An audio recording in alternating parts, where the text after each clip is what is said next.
wonderful Tuesday, spring day for me here in Colorado. I am Ashleigh, and this is the show Cyber Therapy.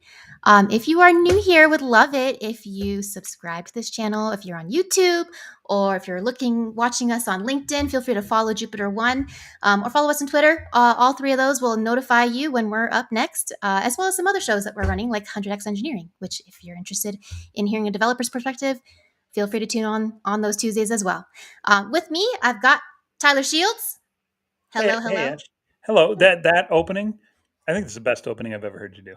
That was so on point. Like you nailed it. You're like the only thing I didn't hear was the word smash, crush, or destroy when talking True. about the like and subscribe buttons. Like you got to You're say right.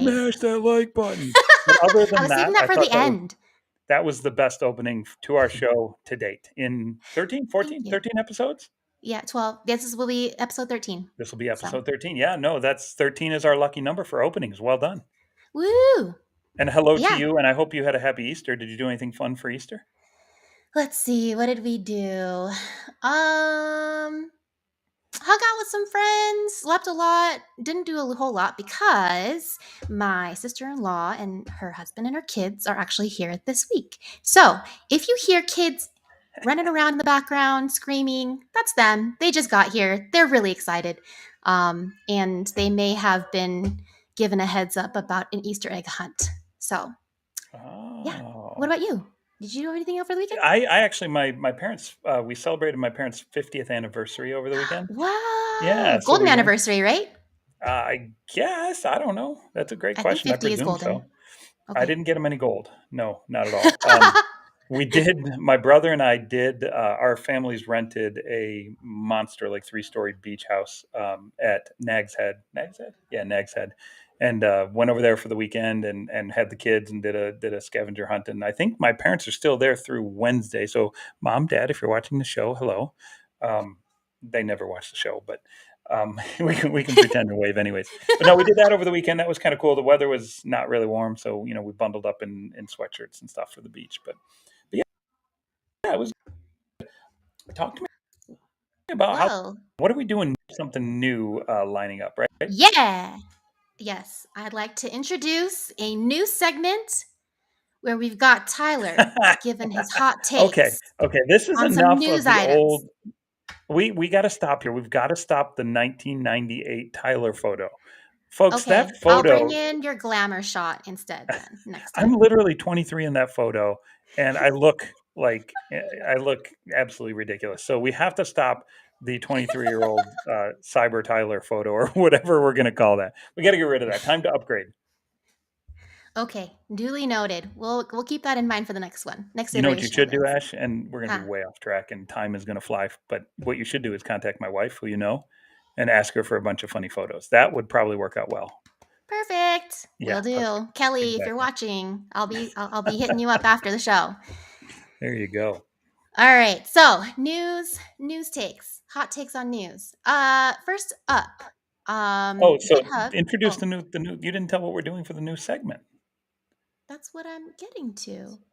Well, don't just jump right in. You got to tell them what we're Why doing. not? Okay, what we're going to do is we're just going to bring up some news articles that happened in the last week, and Tyler's going to give his hot take on it, or at least like help us understand what's going on. There'll be some hot takes. Initially, There'll be some yes. education. There'll be some learning. There'll be some discussion. There'll be some debate. Yes. The Initially, I goal was here is thinking, not to be another stupid, boring like, no. hey, let's run the news. Toot, toot, toot, toot, toot, toot. Like we're not going to do that. We're going to do just a few things. Give a little bit of hot takes. Give a little taste of our opinion on them, and we're going to move into the next segment of the show. We'll see how it goes. If you like it, smash the like button. Smash the follow button. Yeah, all of those wonderful things. And if you don't like it, definitely got to smash it harder so that it like breaks YouTube. So smash the like button double hard if you don't like it. All right. So, general theme here. Initially, what I was thinking was how you would explain the news to your mama.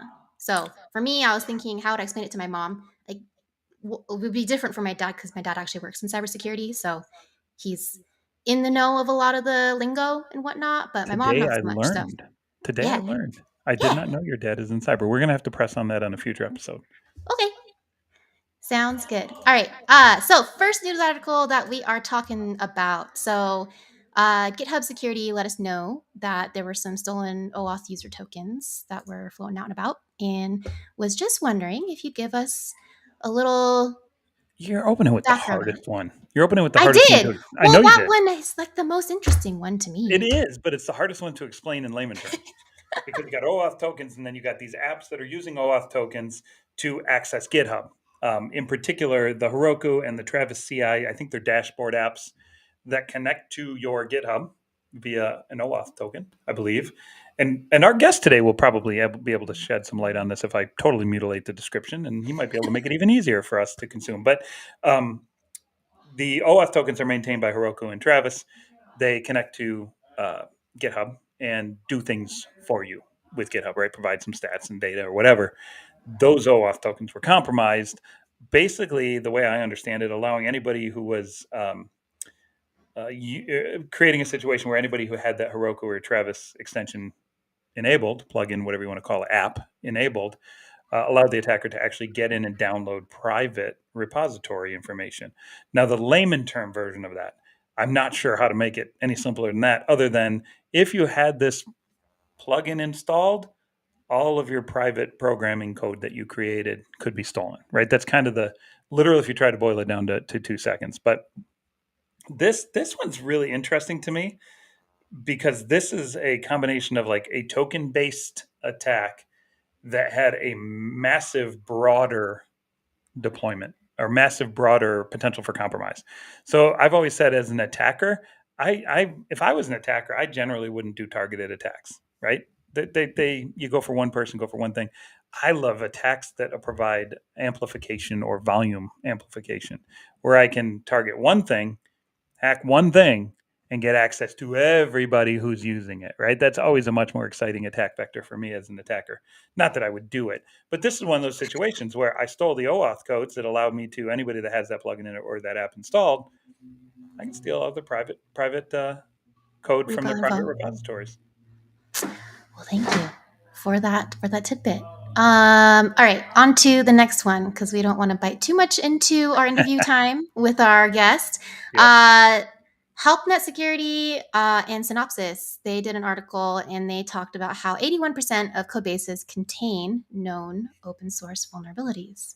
So, wanted to get your thoughts on, you know, the state of security as it Mm. pertains to open source, as well as how it affects other things related to open source. I can literally show you a presentation I did on this exact topic in 2008. This is not a new topic, but somehow we can't fix the problem, right? Somehow we can't actually fix the fact that open source code has a vulnerability that then gets used in another open source package, making transitive risk occur, that then gets used in another open source package, making transitive risk occur, that then gets used in some public piece of code, right? So 81% of code bases contain known open source vulnerabilities sounds low to me.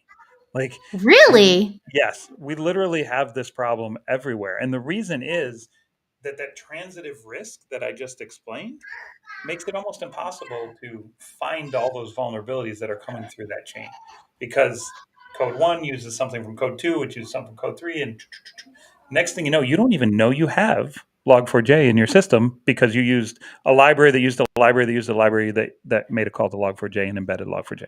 Now, don't get me wrong. There's some static analysis ways to detect these kinds of things. And I'm glossing over, and again, Clint can dive into this for sure, given his background, super smart in this area. But it's just a difficult problem to solve, and I'm kind of bummed that this still is an issue. I really wish that this wasn't an issue anymore, but we can't seem to get rid of it, and I don't quite understand why.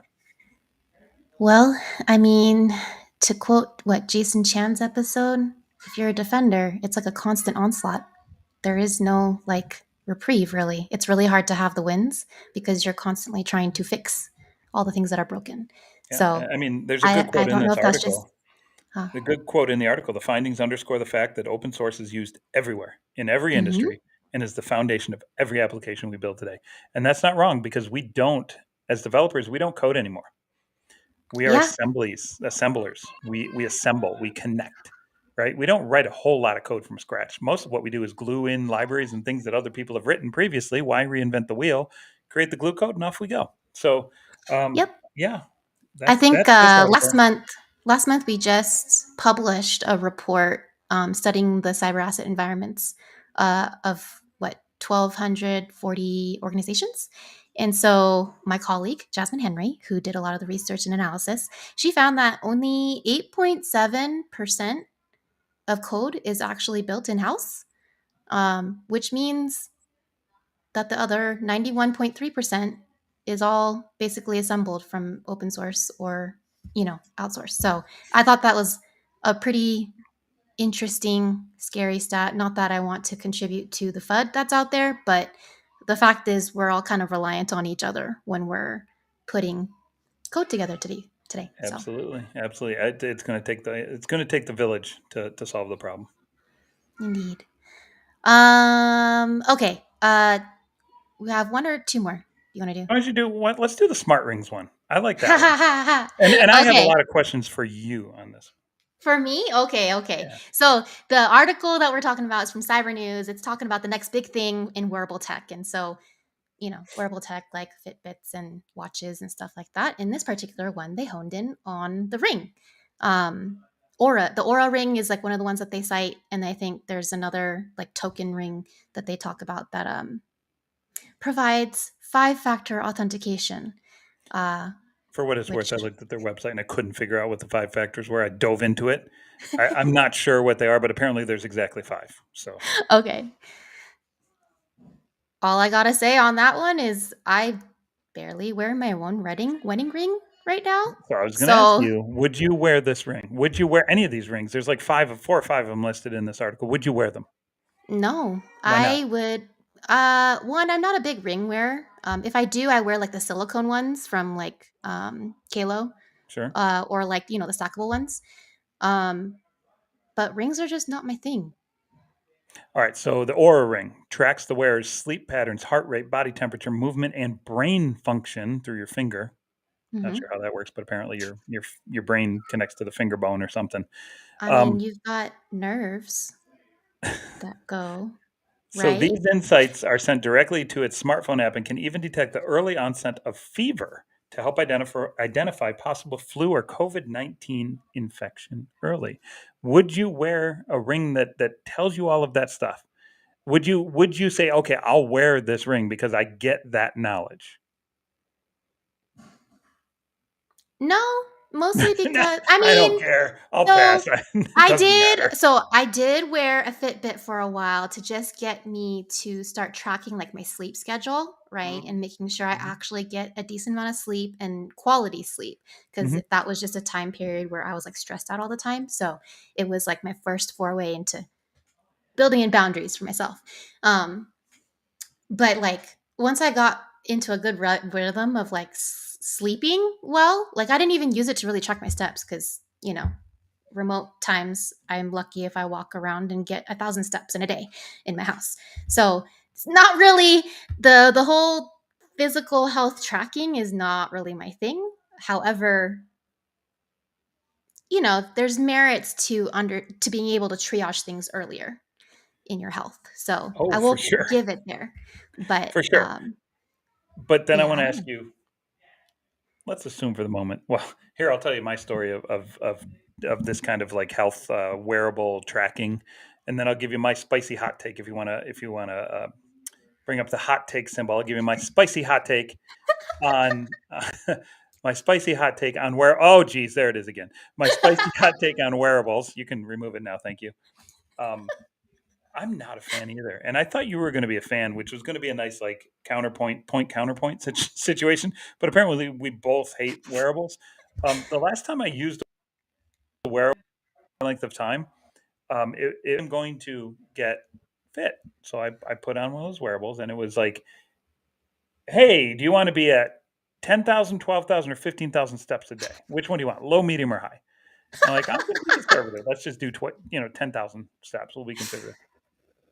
I threw the thing away after about a week of not getting past 1,500 steps. Honest to God, like I'd go to bed, I'd look at the watch. It's like you walked 1,587 steps today. I'm like, holy cow. So I just stopped wearing the thing because I'm like, I am so off from reality. I don't even think I could grow into fixing that problem. So my spicy hot take is for people like me, we just don't care. We're just willing to live completely out of shape, drink our bourbon, and be perfectly okay with our health being mediocre. Um, but in this article, I did want to bring a couple of points up before we get over to our amazing guest for the day. They're actually introducing really cool rings that do transactions, that do NFC payments, that do authentication, that do all sorts of data tracking. Does this become the next potential privacy issue? Meaning, okay, it's one thing to track all that information that we just talked about, but that's stored on some system somewhere. And is there a risk to us of having all of that compromised, including our fingerprint, our biometric patterns, our heart rate, our sleep patterns? Literally everything is sitting in the cloud for compromise. Does that worry you or cause any risk for you? I mean, unless I had like a biometric scanner to a big ass safe full of gold or something like that, I really don't think that that's like something to be concerned about for me, And here's honestly. here's another spicy hot take.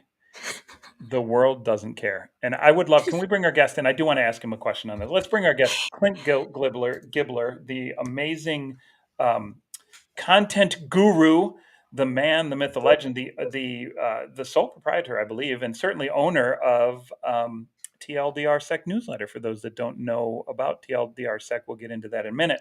But I do want to ask you, Clint, would you be willing to wear that, knowing what's potentially shoved up in the cloud and at risk? And then I'll give you my hot take. Sure. Yeah. First, thanks for having me. Yeah, I think I guess we can maybe do a point counterpoint here because I am, I think, more tinfoil hat wary than maybe most people.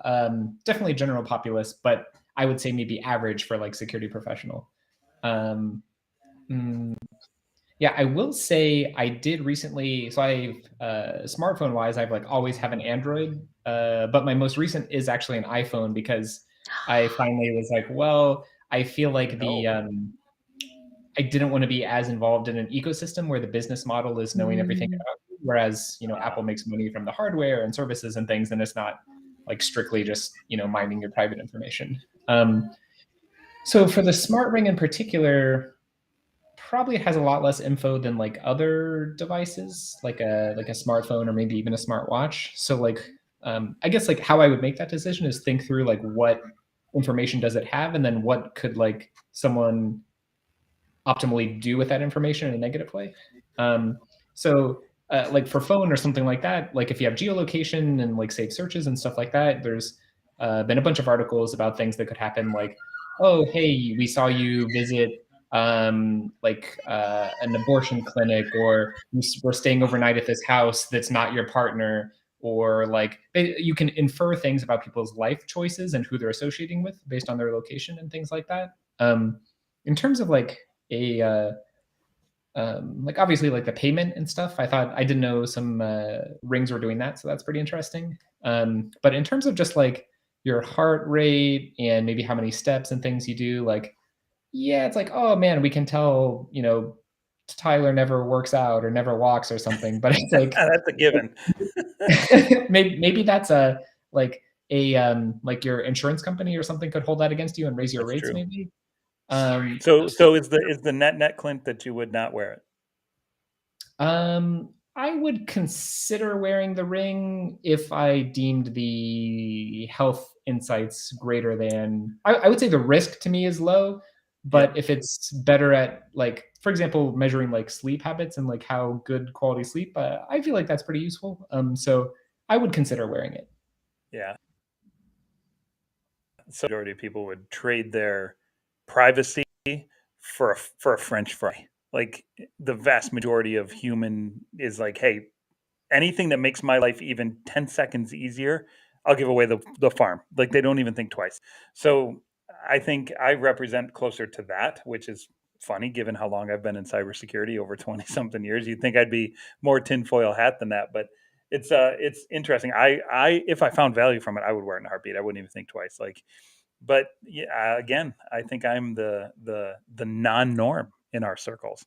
But anyways, let's move on, Ashleigh. Let's move on to the reason we got Clint on this show. Um, Clint, I am the biggest fan. There's a handful, and by handful I mean sub handful, like three pieces of email that I read that come in that I every single time I always check my little box that puts it into my to read folder, and I make sure I read every single copy. And one of those things is the TLDR Sec newsletter. It's one of my favorite pieces of content. You've done such an amazing job of distilling the content into a form that's like valuable to me, but also lets me just quickly get through to the meaty ones that I want to get through, but yet still find value from the ones that I don't. I think you got the coolest content in cybersecurity, so I definitely want to bring that up. But before I do, Oh, thanks, man. can you, for the audience, give us a little bit of background about yourself? Tell us who you are, other than the guy that runs TLDRSec, which I'm totally hyping up right now. Tell us who you are. Tell us your background. Tell us a little bit about yourself. Sure. So I grew up in the Midwest, largely in Ohio. I went to school in Cleveland, majoring in computer science. I decided that was a little bit too cold. So I went to California for grad school where it doesn't snow 9 months a year. So I went to UC Davis, then was a security consultant at NCC Group. So doing like pen testing and things like that for a number of years in cloudy San Francisco, still in the Bay Area now. But now I work at R2C, which is a sort of a small startup building an open source static analysis tool, which is also sort of a passion of mine. So a tool that looks at code to try to find vulnerabilities or just enforce best practices, enforce security faults, things like that. And then along the way, I also started TLDRSec, which you can check out at tldrsec.com, which is basically trying to take the best tools, blog posts, talks, and resources and put it into like a digestible place that you can read quickly or skim, once a week, rather than, looking at our NetSec and Hacker News, and there's all these other security newsletters and Twitter. And basically like, you're like, hey, I want to keep up with things. I'm okay missing some things, but I just want sort of the good stuff and I don't want to spend a lot of time on it. My hope is that it's the most info-dense thing that you can read every week in InfoSec. That's my goal. I love that term, info dense. I don't want to gloss over this because here I know for a fact in this episode, for the audience that's listening, in this episode, we're going to talk a lot about content creation and what it means to create content in a cybersecurity specific world, right? Because we have certain audience traits that may not be general populace traits and things like that. But I don't want to just jump past maker of Semgrep. Can you tell the world about, or the audience about, Semgrep and what that is in a little bit more detail? Because what's amazing to me is the depth of your knowledge in things like reverse engineering, static analysis. Like that stuff's hard stuff. I spent a big portion of my career in that world too. That stuff's not easy. What did you create in Semgrep? And I want to make sure that Semgrep gets appropriate level of mention here because I just find it so valuable. Yeah, thanks. First, I would say one thing about TLDRSec is I cover like many things. So people will email me about specific things. And I feel like for 99% of them, I'm absolutely not an expert in this space, but what little I do know, here's like a few things. And then I point them to people who like actually know that space. And yeah, so basically, maybe to take a quick step back, like let's say you have a piece of software and you want to secure it or find vulnerabilities in it. Generally, there's like two broad like swaths of approaches. So static analysis, you're looking at the code without running it. Dynamic analysis, you're like interacting with a live instance of it. So static analysis like Semgrep or tools like that are one example. For dynamic analysis, you'd be like Burp Suite or fuzzing or something like that. I think what's interesting about Semgrep is it's sort of the only current commercial grade static analysis tool that the engine is open source, as well as the rules or security checks, right? Yep. So most like traditional static analysis tools, neither the rules nor the engine itself are open source. Seml, which was acquired by GitHub and has become CodeQL, is unique in that they open sourced all the rules, which was like a major step forward, but you still don't have access to the engine. You can't improve the engine. You have no visibility into how it works. If it doesn't do something you want, you can't do that. If you're not paying for it, for non-open source, you can't use it. But so Semgrep is like, hey, this is like a commercial grade static analysis tool, but you can use it for free almost however you want, on private code, on any CI system.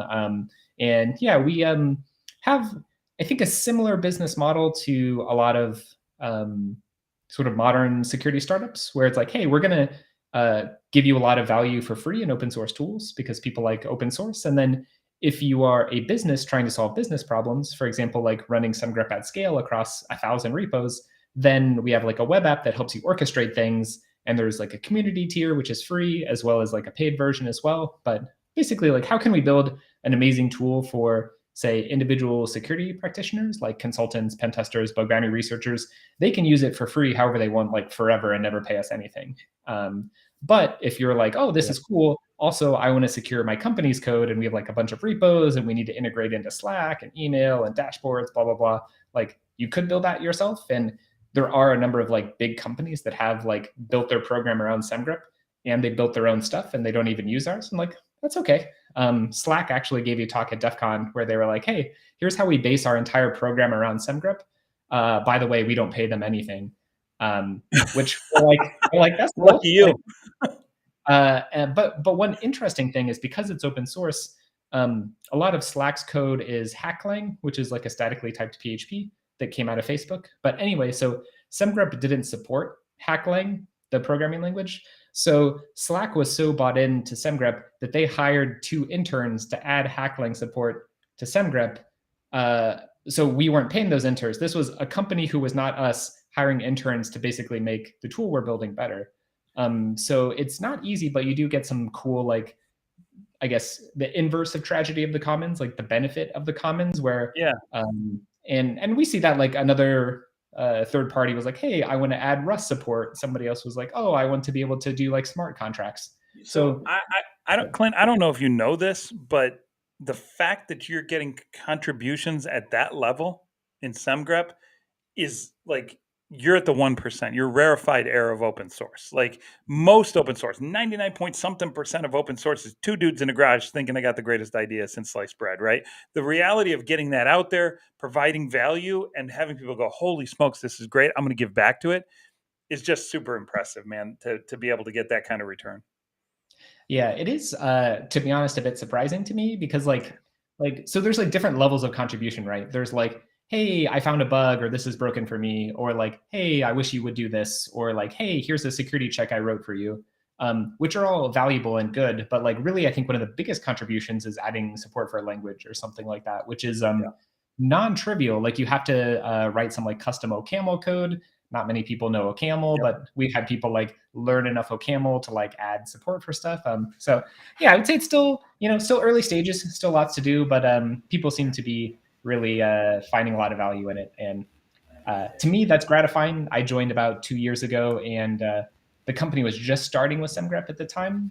They had been pivoting and trying a bunch of things. And I thought it was a very promising idea, but it was very much not clear that anyone else was going to find it useful at the time. So selfishly, I feel gratified being like, this is going to be a big thing. And then it has actually been useful. So there's a certain level of sticking to your guns when you like it, right? And completing that through and getting that through to completion that all of a sudden finds value and finds traction. So congratulations on that.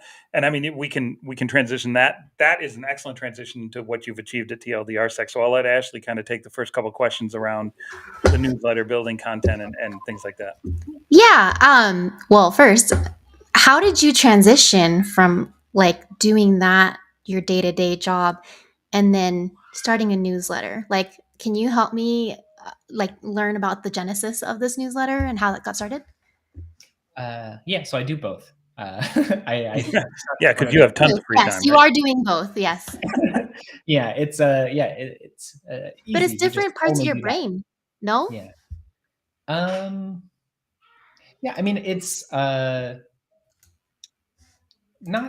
it's like a bit different, but it's easier, right? So it's like, I'm a security professional writing about security. I'm not like a security professional who also writes about, I don't know, like the medical profession or something that's like totally unrelated to what I do. It's just like, It's basically, in some respect, it's like staying current in a way that helps me in my day job. But yeah, the way I started was, so I was a security consultant at NCC Group at the time, and I was just reading lots of things, like trying to figure out like, oh, what's the coolest thing in cloud security, or like I need a tool that helps me do this because I'm on a gig and I need to be able to do this. And yeah, it kind of happened by accident where some friend was like, hey, I need to know, like, I don't know, what are all like the cool resources you have on like deserialization attacks in like .NET and Ruby or something. And I'm like, okay, yeah. Here's like a list of things. And like, I went through my notes and went through my browser history and like, crafted them in an email and sent it to him. And then, like a few days later, someone else was like, hey, what are all your resources on like doing this sort of thing? And I was like, okay, let me look. Basically I found that there was like a reasonable overlap between what my friends were asking me to share, and they each like found it useful. And I was like, well, instead of doing this ad hoc, why don't I share it with more people? Why don't I just like publish it so anyone can take advantage of it? And yeah, so it just sort of happened by like, how can I do something slightly less or slightly more scalable than like me handcrafting emails to like individual friends? And yeah, so I just like started putting it out there. It started out pretty ad hoc, like the structure was always changing. It didn't come out every week. So over time, it's become a lot more regular. But yeah, so it just happened by accident, basically. Nice. So at what point did you actually start requiring subscriptions, right? Because you're saying you're not doing it every week and it's kind of here and there. So Early on, was it here and there, or were you consistent early on? So early on, I think it was like I was giving a B-Sides SF talk, and I wanted to like mention the talk and like put that on a page. So I was like, okay, like I'll have an issue for that. And then I think the next one was like a month later, and then some of the later ones were like 2 weeks in between or something. Sure. So if you look back to like issue number 1 or issue number 2, like you'll see that there's some time between them actually. Do you remember what year issue number 1 was when you started this? It's probably 2018 or 2019. Wow. That's super impressive to have kept this up. Now, even like once every couple months at the beginning, but you're super consistent now. You've turned this into something that drives so much value to so many people. So it has to be consistent now. So they talk about like I don't know if you talk about like James Clear's Atomic Habits or various like productivity or habits gurus. There's a bunch of things people say like, oh, do this to be consistent. One would be like, oh, make it a habit, then it becomes automatic, or external accountability, or various things like that. And I've accidentally realized that I've incorporated a number of those things not intentionally. Like, so for example, like deciding to take on sponsors, I'm like, well, I can't not do it now because they're like, I paid you money. Where's my issue? Yeah, it becomes a forcing function for sure.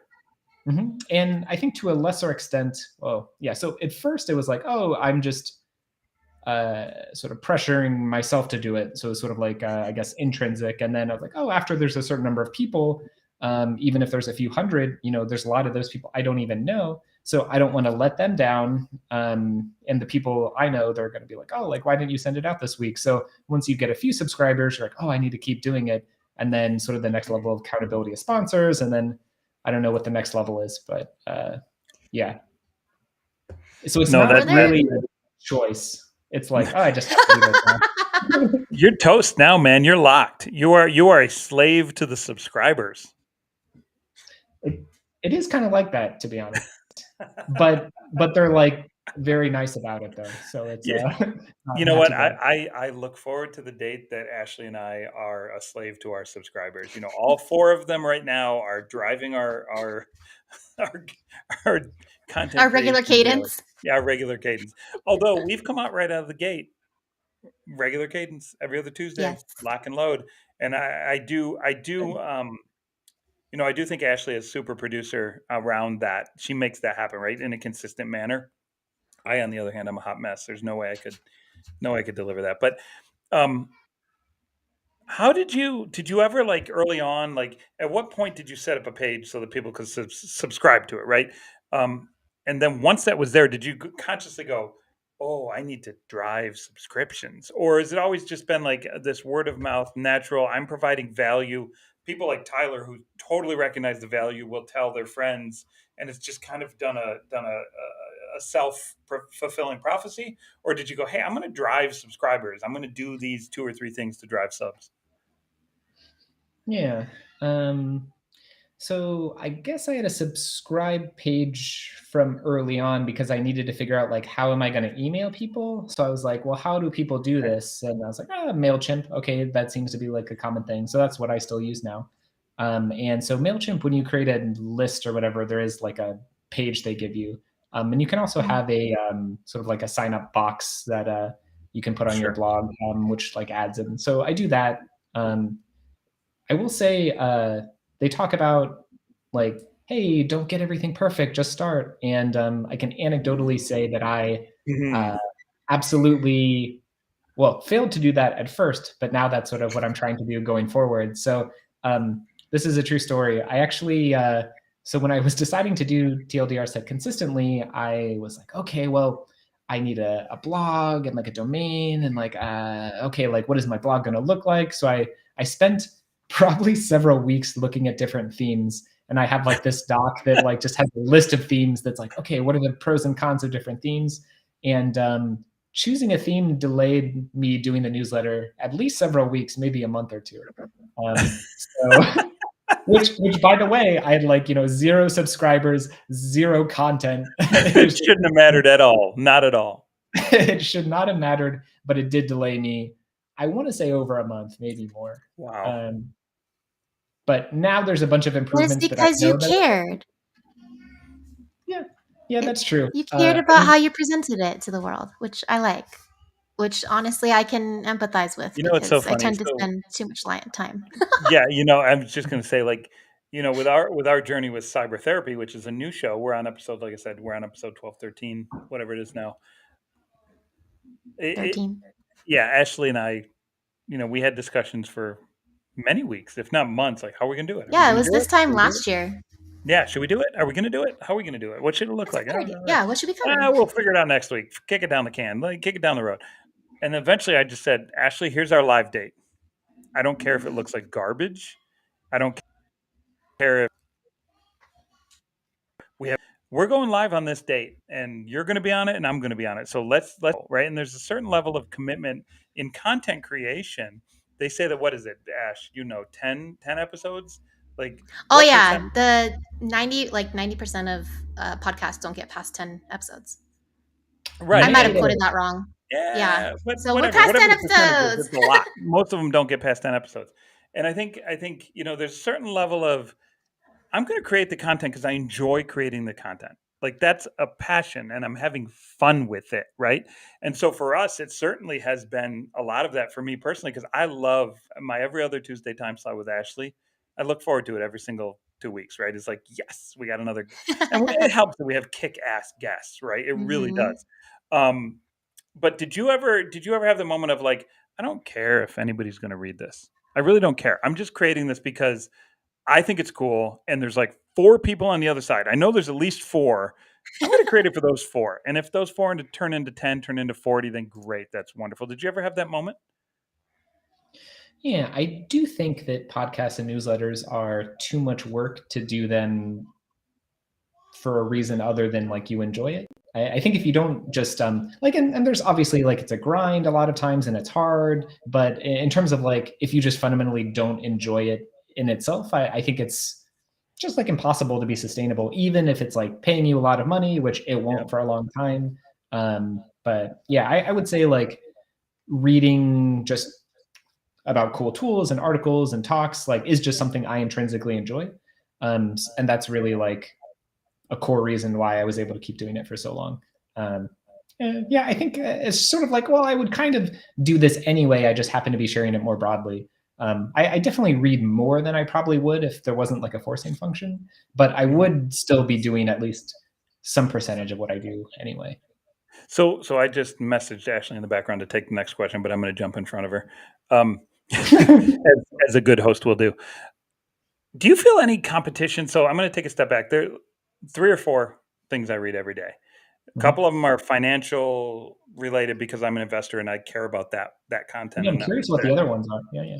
yeah, I'll tell you exactly what they are. But the 2 tech ones I care about are yours and Daniel Meisler's. Oh, Right? nice. I feel like those are A and A plus, right? And I'm not going to tell you who's who, but what I will tell you is I love them both. Is there ever a sense of competition amongst friends here? Like, I'm putting out better content than you, or I'm putting out content that reaches a bigger audience because you guys are both. I consider you both friends. I've known Daniel for a number of years. I've known you even longer.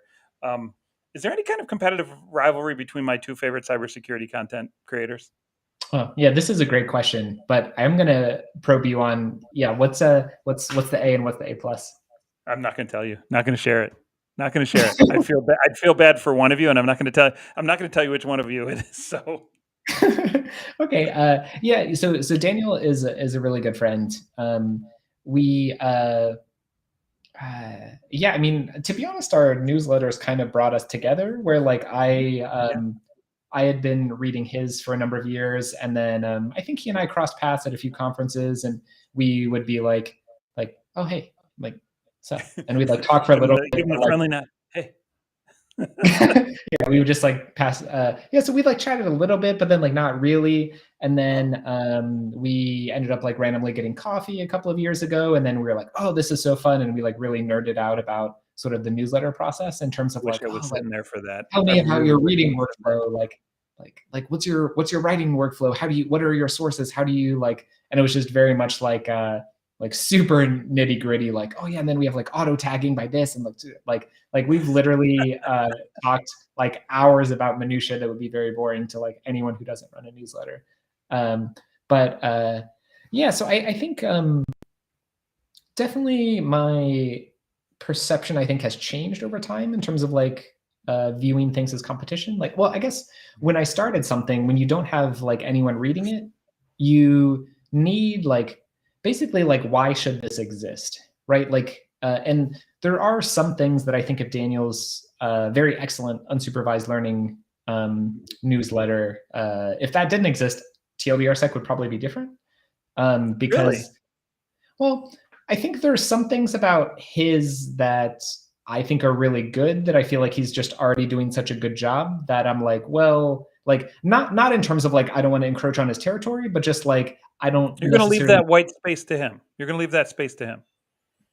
Yeah, it's just like he already does it so well. I would just rather let him do it, and like I'll like do something a bit different. Like, so I guess to give you a specific example, I feel like he does really good at like sort of like more like life philosophy, productivity, and also just like maybe current eventsy. There's like several classes of things that I personally find interesting, but are not a focus of TLDRSec, because I feel like he already does such a good job. And it's like when you're starting a newsletter and there's already like existing bigger players, like probably like you need a reason to exist, right? Like I was like, well, at the time, I think unsupervised learning was probably already 30 or 40,000 subscribers, and I was like, 10. So I was like, I'm not going to build a better unsupervised learning because he already does such an amazing job. So I was like, well, what am I more interested in, or what is like, I think, uniquely valuable such that someone could get value from both?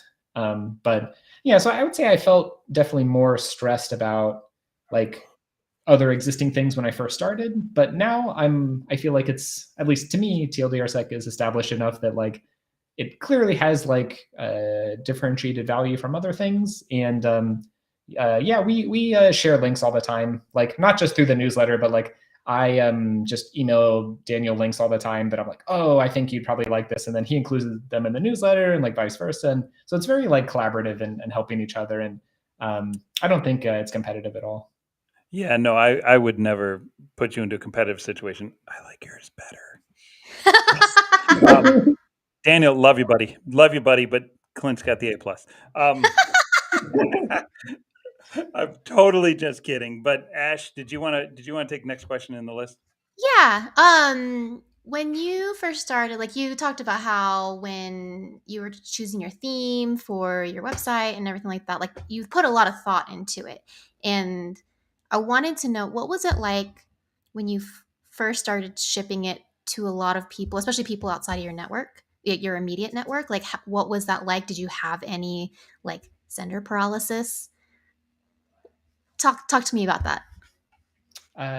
Yeah. I think it is very scary, I think, putting yourself out online, whether that's tweeting something you wrote or writing a blog post or having a newsletter, because it is, I think, uh, either it's like a part of you in terms of like your opinion, or it's like your work, and any of these things could be either appreciated by people, or people be like, oh, you don't know anything, you're a noob, like flame you on the internet.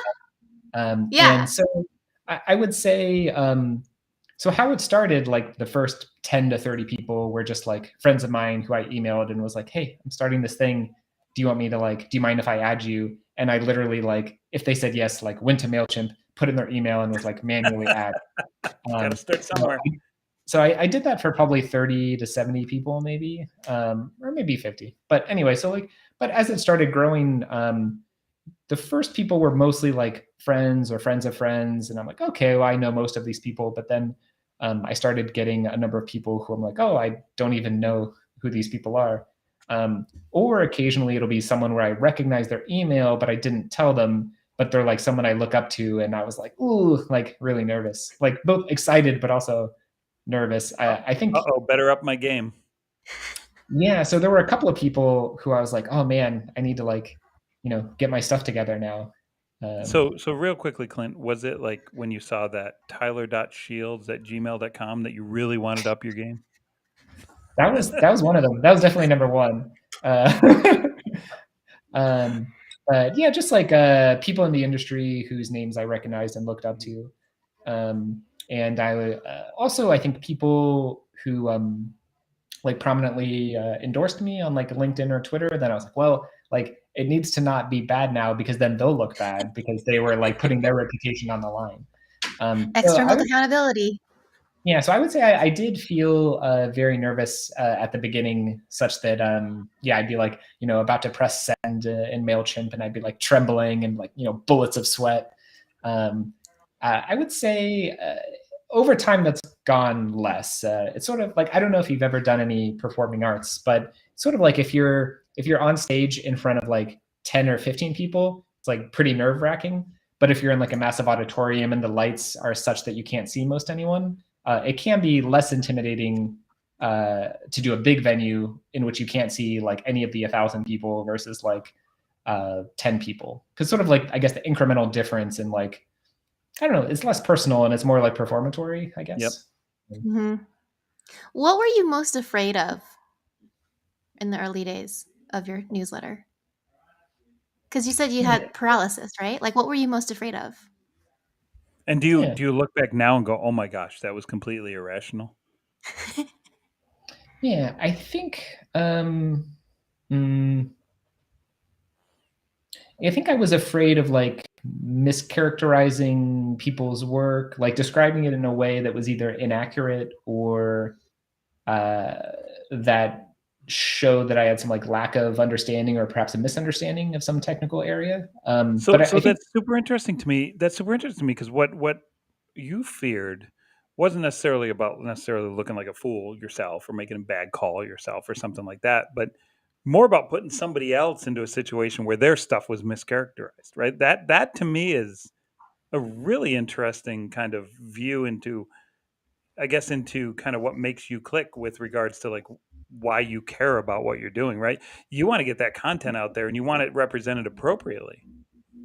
yeah, well, I think, yeah, I would say like that was like my top level fear. But I think if you like dig under that, I do think it would be ultimately, yeah, having people perceive my, yeah, think I just don't know what I'm talking about, or am sort of, uh, I guess feeding into like imposter syndrome type things. Be like, oh, Yep. you don't think you know things, and now other people know it. It's not just like only you know So it. I'm going to go ahead and answer for you the second half of that question and tell you that was irrational.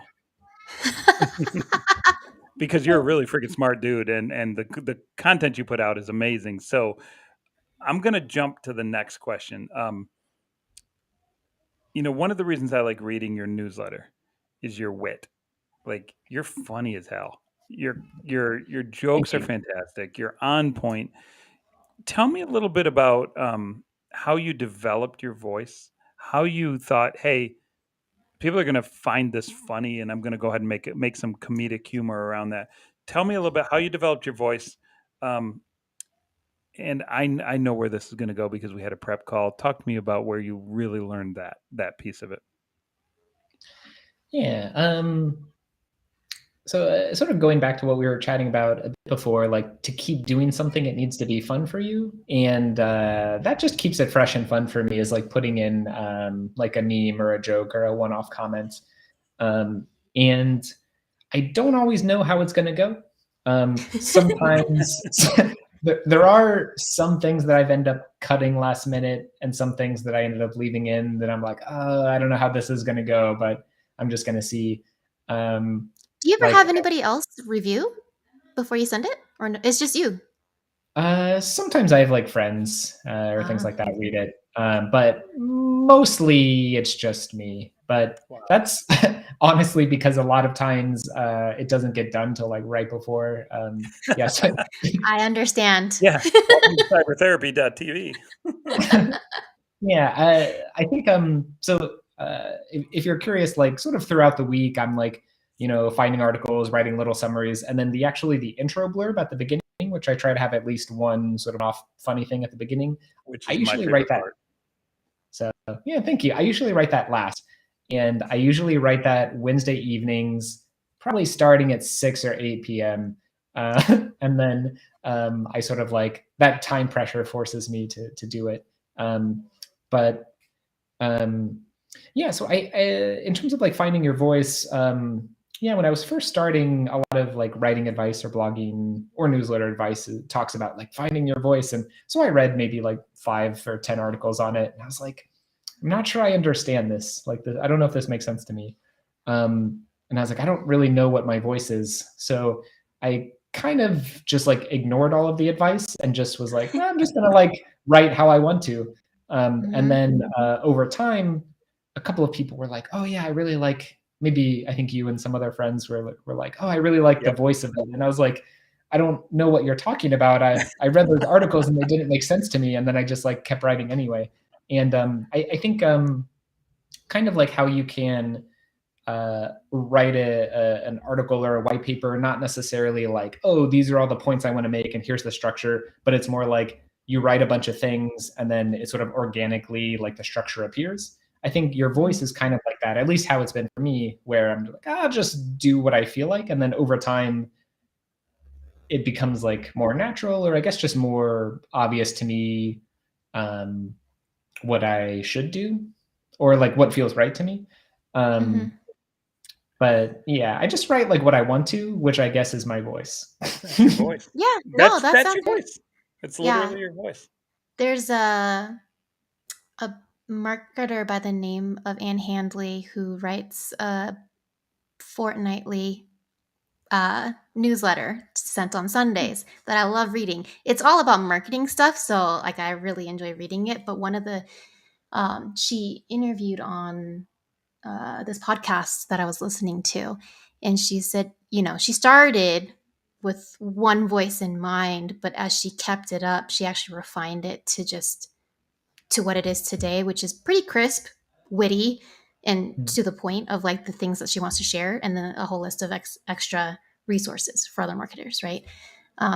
Which I always thought was cool because I think initially when I started here at Jupiter One, right, I have the freedom, right, to be able to like be me, and because that's just the culture here.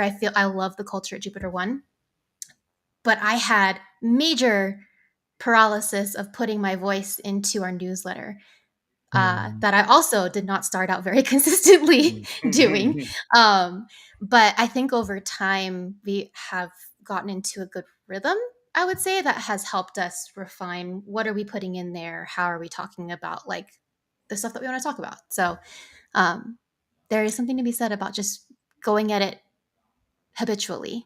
Yeah, and no, I refining it. certainly second Ashleigh. Your voice has come through in everything we do inside of Jupiter One's marketing. So thank you for providing that. But Yeah, actually, so do you write the Jupiter One newsletters, Ashley? I did in the beginning. I have handed that off to our comms person, Melissa. If you're listening, hi, Melissa. And so now it's like a collective effort across the team to read, write, collaborate, compile. Melissa does the bulk of the work, honestly, of the writing. And I think she's carried a lot of what I started into where we're going today. So. yeah, Clint, it's very interesting when we talk about voice and culture and how they kind of interconnect. Ashleigh's culture and voice has been a major piece of how we've built Jupiter One's, I would say, company as a whole, but certainly the marketing organization and how she approaches things. She just kind of got that right vibe, that right voice, and you know it when you hear it. That's the hard thing about voice, and I think you'll agree with this. When I heard what you were describing, like you don't necessarily know what your voice is until it's there, and then you look back at the wealth of what you've created and you're like, yeah, there's a consistent voice there. There's something I'm doing that's consistent. And Ashleigh has brought that voice to what we do at Jupiter One and certainly what we do here on cyber therapy. But um, I do want to change gears just a little bit and I want to roll back in time. We're going to go a little bit extra on this episode just because it's super interesting to me and I'm selfish. That's my boss, y'all. You did some improv, right? Mm-hmm. In your history? Yeah, for Do many you years, feel actually. that in any way lended to the voice that you've created inside of TLDRSec? Yeah, I think so. Yeah, so I did improv comedy through college and grad school, and even as in SF, I was on a team for a number of years. And I've also done sketch writing and stuff as well. So I think like humor and sort of That's like cool. whimsy has always been sort of fun to me. So I think, yeah, it's hard to say whether it's like because of that or if it's just that's kind of how I was, and then I did that, and then that heightened some of the things in me. But yeah, I think just like who I am is a bit sort of silly and whimsical, and also technical. But it's sort of like those I come out. love it. I It's think it's such a unique like blend of it's literally the voice. If I were to describe the voice of TLDRSec as a whole, you just did. Like whimsical, funny, yet technical and smart. Like, okay, that's literally TLDRSec in a nutshell. But the cool thing I'm about gonna write that improv is down. I think that feeds into our game today, does it not, Ashleigh? It does. So today, taking into account Clint's improv background, I figured today we can play the game of questions. And So so essentially you'll what have to clue me in. I have no idea what that yes, is. no worries. So typically it's two people going head to head. Uh-oh. And you are only allowed to respond with a question. If you end up responding with a statement or you hesitate for too long, then you're out. Oh, I'm so toast. He has experience at Yeah, this. this is a hard game. But I'm This is dead meat, dude. You've done it before. Real quickly before we go down this path, I can't wait to get my ass kicked by you, Clint. But I do want to call out Dan Meisler to come on the show and Yeah, do he a is. better interview for unsupervised learning at a later date, so that June 21st. we can talk about the two organizations, the two different newsletters. But go ahead, Ash. What was that? I was going to say he's agreed to join us on June 21st. Oh my God, I didn't know that. Yeah. Oh, Yeah. So yeah, 2 days before my birthday. yeah, Meisler, come perfect on, gift, buddy. birthday gift right there. Let's It's like I go. knew. Let's go. All right. All right. Let's do your game. Go ahead, Ash. All right. Who would like to go up? Do you want to go up against Clint first, or do you want me to go up against Clint first? Okay. So I'll set the stage, and I'm probably gonna lose horribly, but I'm really excited about this game because I think it's fun. All right. What is your favorite zoo animal? If you had to choose between a tiger and koala, which would speak to you more? Do the stripes have any impact on the decision here? Would it be possible to not make stripes the best part of the decision? But aren't koalas just so cute? I don't know. Oh, I think I That was just a actually screwed that up cheesy if I one. stopped with I don't know. That was a cheesy one. It was. The koalas are cute, aren't they? Oh, aren't Those they? are really cute. All right. I Clint thought loses you were round one. Clint loses round one. Let's go to round two. okay. Yeah. All right. Tyler, you can kick it off. And So you're I get to going up start with with Clint. literally anything I want? Yes, any question. Oh my gosh. I'm like, what if I get stumped on before the very first question?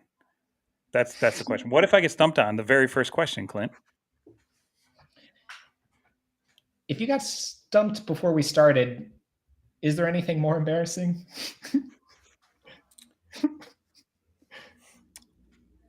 That's an excellent question, because I think something that would be more embarrassing. I'm done. I got nothing. I couldn't do it. I got going and I couldn't finish. Oh, I All thought right, you were Clint, going to kick pull us it off. out. Yeah. I thought so I too. was close. I was close. Oh, and who do you want to go against? Me or Clint? Oh, no. Clint's going to kick us off. And just let us know who you're Oh, Yeah. who Do do you you have tossing it to. any preference, Ashleigh? Oh, there goes. There goes. Well, I do love me some games. This game is quite fun. Do you know any games that are similar to this? Have you ever heard of that game, like Startups for the Rest of Us? God, No, he's I good. haven't, but I do work at a startup, and I'm wondering if you had any tips on how to survive burnout.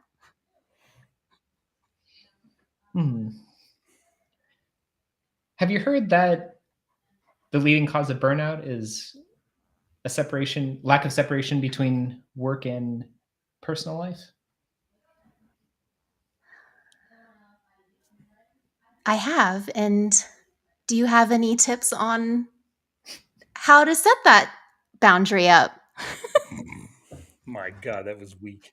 I'm sorry, but these are actually questions that I have in my head too. So Yeah.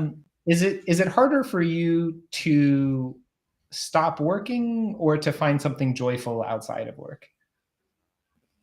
God, he's good. wow, it's harder for me to stop working. So um, I've tried to pick up Okay. cooking. You have any You're done. recipes? You're done. Because you're answering with a statement and then adding a question after. You Yes. are Is that not allowed? out. You're supposed to Hey, I'm the question game only. master here. That's totally allowed. Question only. Yeah, I think by the strictest interpretation of the game, I think it has to be the whole thing as a question. I was probably Yeah. violating that as well, but yeah, because I think otherwise it could be like statement question, which is Exactly. It totally This defeats is the purpose. true. Ashleigh, You're right. you Okay, I fired. broke my own rules. Yes, it's true. You fired. Bye.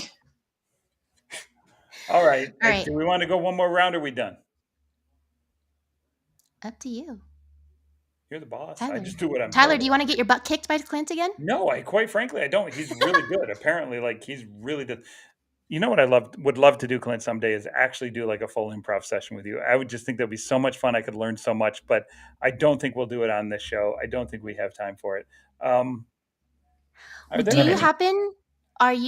this is not a question for the question game, but do you typically find yourself going to summer hacker summer camp in Las Vegas, like for DEF Black Hat CON and stuff? Black Hat. Yeah, I go most years. I haven't gone since COVID, but before that, I went the previous like 5 or 7 years in a row, probably. I So remember. maybe we can do something live there. Oh, that could be fun. Yeah, And I Tyler. remember many years ago, Clint, when you and I sat down at a table. I think it was at Black Hat, and we talked about Semgrep and starting businesses and early stages of TLDR sec. I think if it was back then. Yeah, you gave me a lot of Wow. really good advice, which I wrote down and like impacted how I thought about things and some of the things I pursued. So thanks for taking the time. Did it contribute to the paralysis of choosing your theme? Yeah. The only thing Overthinking it. Tyler said was like theme number 1. Don't worry about content. That's exactly what I said. We sat down. I said, "You buy the drinks, and I'm going to tell you right now, themes are all that matter." All right, All that matters is how you look. we're gonna wrap this show. Clint, I really look forward to the day I can sit down with you and have another beer over one of those events. I miss you, buddy. I hope you're doing well. I'm glad you're doing well. It sounds like you're doing fantastic. Congratulations on the growth of TLDR Sec to what it is today. Obviously, I'm a huge fan. Thanks, man. Thanks for coming on the show. I really appreciate it. I'm going to be really kind here and just gently say, hey, get off my show. Yeah, thanks for having me. It was a pleasure. Thank you. All Ashleigh, right, that was folks. awesome. And your game was good. That was super fun. Yeah. I enjoyed it. I feel like it's more fun in person, to be honest. I don't know. There's an in-person stress factor What I to learned me from that that I game is find a little bit thrilling. Not what I gonna learned lie. from that game is I really suck at it. Like, I'm not good. You It's ask me funny. questions all the time. I'm surprised you didn't just pull any out of your butt. I'm really good at making up BS as we go. Like, that's what I do on the show 24/7. But for whatever reason, I couldn't do it in a question mode. It was really weird for me. The pressure I'm got much, to you, huh? I'm much more statement oriented. Ashleigh, All right, folks. I give us just the wanted closeout. to. Yes, I will. So, folks, for those of you who are still with us, TLDR Sec, that is your place to go. Go ahead and subscribe and get a bit of Clint's wit and technical knowledge along the way. And, if you want to respond to him in his emails too, feel free to say you heard about this from our show. Next episode is going to be on May 3rd. Same time, same place. YouTube, LinkedIn, Twitch. And it is going to be with Angela Marafino. She is from Microsoft. She's the product manager at Microsoft. And she wrote a spectacular chapter in her upcoming book that is coming out in May. So I just want to give you all a heads up that we are gearing up to launch our newest project in May. So definitely tune in May 3rd. And we also have another author, Colleen Shane, joining us May 17th. So first and third Tuesdays of the month, 5 p.m. Eastern. See us on YouTube, and I hope to see you there. Absolutely. Awesome. Oh, and also, as Tyler likes to remind me, smash that like button. Smash it. And ring that bell to subscribe to YouTube and all the goodness. And then you'll It get really does notified make a whenever we're about to difference. go. It really does make a difference to us. Subscribers matter. Notifications matter. Viewers matter. So please tell your friends. Please tweet about it. If you enjoy the show even at all, a little bit, please tweet about it. Please tell your friends. Please put it on LinkedIn and let everyone know. And definitely smash that subscribe button. Thanks, Ash. Alrighty, see y'all.